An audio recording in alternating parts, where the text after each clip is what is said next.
A. Ruang lingkup ALMA. 1. Pengertian ALMA.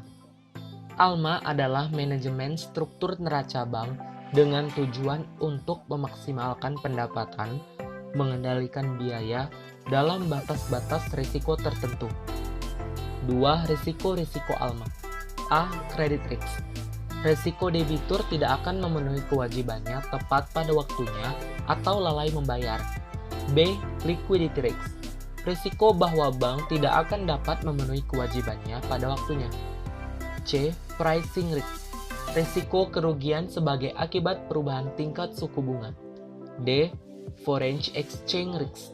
Risiko kerugian sebagai akibat perubahan tingkat kurs terhadap open position karena adanya pergerakan kurs yang merugikan.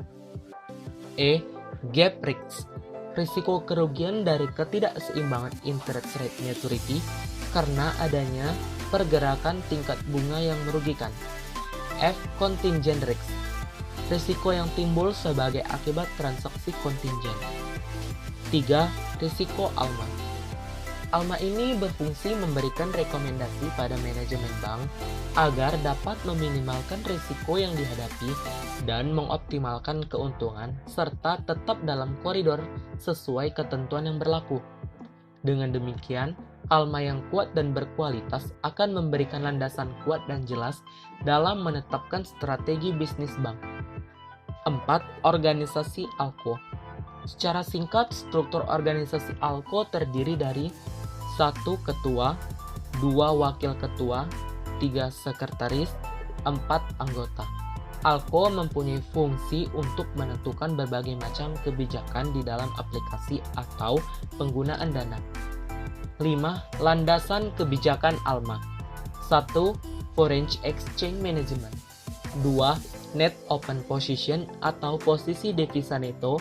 3. Gap management. 4. Risk analysis. 5. Salah satu alat pengendalian ALMA, bank bisa juga melalui pengendalian cost of funds, karena cost of funds akan menentukan besaran base lending rate dan beberapa margin atau spread yang diperoleh bank. B. Tujuan ALMA. Tujuan dari ALMA adalah untuk menjaga kesehatan bank yang dapat diukur dengan CAMEL, serta melakukan antisipasi terhadap perubahan eksternal yang berkaitan dengan inflasi dan tingkat suku bunga, serta perubahan atas nilai tukar mata uang. Selain itu, ALMA dimaksudkan agar bank memperoleh net income yang optimal bagi bank dengan pengendalian yang tepat atas aktiva dan pasiva bank yang diharapkan dapat memperoleh pendapatan dari kegiatan tersebut. C. Implementasi ALMA. Beberapa implementasi ALMA. Yang pertama, menentukan target dan limit liquidity ratio meliputi primary reserve dan secondary reserve. Kedua, maturity gap target dan range. Ketiga, fund placement guidelines. 4. Foreign exchange position, target and stop limit, buy currency and sell currency. Kelima, balance sheet structure, growth and mix. 6. Earning and performance goals, ROA, ROE, dan NIM, net interest margin. 7. Capital adequacy ratio yang dibutuhkan. 8. Pricing policy and guidelines. D. Faktor-faktor pendorong dan penghambat implementasi ALMA bagi dunia perbankan. Faktor pendorongnya yaitu 1. Deregulasi sektor perbankan di sebagian besar dunia. 2. Kondisi lingkungan seperti fluktuasi suku bunga dan nilai tukar telah mendorong timbulnya teknik baru untuk meminimalkan risiko tingkat bunga. 3. Sikap para investor yang semakin kritis. 4. Berkembangnya teori corporate finance. 5. Tingkat persaingan yang semakin tinggi. Dan kemudian ada faktor penghambatnya yaitu 1. Perubahan kondisi internasional yang mempengaruhi kegiatan ekonomi nasional dan lokal. 2. Volatilnya suku bunga dan nilai tukar. 3.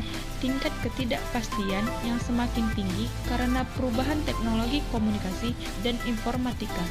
4. Kebijakan bank sentral dalam mengatur jumlah uang yang beredar. 5. Kebijakan dan strategi manajemen bank. Dan yang keenam, limit kredit yang diberikan oleh bank. Teknik ALMA. Ada 3 teknik ALMA, yaitu 1. Aset manajemen strategi ialah strategi yang berkaitan dengan pengendalian atau pengawasan dana-dana yang masuk melalui penentuan alokasi pinjaman atau kredit dan suku bunganya.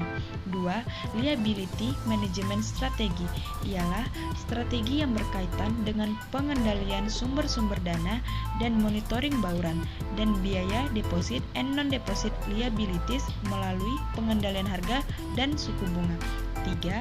Capital atau fund management strategi ialah strategi gabungan dari aset manajemen strategi dan liability management strategi.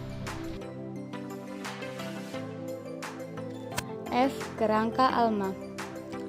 Pertama, adanya penetapan kebijakan dan strategi ALMA oleh organisasi yang memiliki kewenangan formal dan personal yang profesional. Yang kedua, adanya tujuan atau arah bagi manajemen dan petugas pelaksanaan dalam proses pelaksanaan tugas dengan cara menetapkan standar-standar tertentu.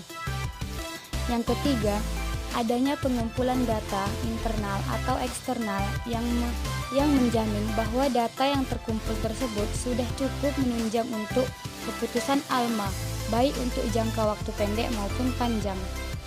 Yang keempat, adanya analisis yang mengembangkan skenario untuk menguji berbagai alternatif strategi ALMA sebelum keputusan diambil serta petugas memantau efektivitas pelaksanaan tersebut. Yang kelima, adanya manajemen likuiditas yang mampu mengelola dana dengan baik pada suatu tingkat bunga yang wajar agar dapat memenuhi setiap kewajiban dan memanfaatkan kesempatan baru. Yang keenam, adanya manajemen gap yang bertujuan untuk memaksimalkan pendapatan dan memperkecil risiko yang dihubungkan dengan besarnya gap. Yang ketujuh, adanya manajemen valuta asing yang mengelola besarnya gap tiap-tiap mata uang dan antar mata uang yang tercantum dalam pembukuan, baik untuk menghasilkan keuntungan maksimum dalam batas-batas risiko tertentu. Yang kedelapan, adanya manajemen pricing yang menjamin bahwa strategi penetapan tingkat bunga dapat menunjang proses pelaksanaan manajemen gap, likuiditas dan manajemen valuta asing.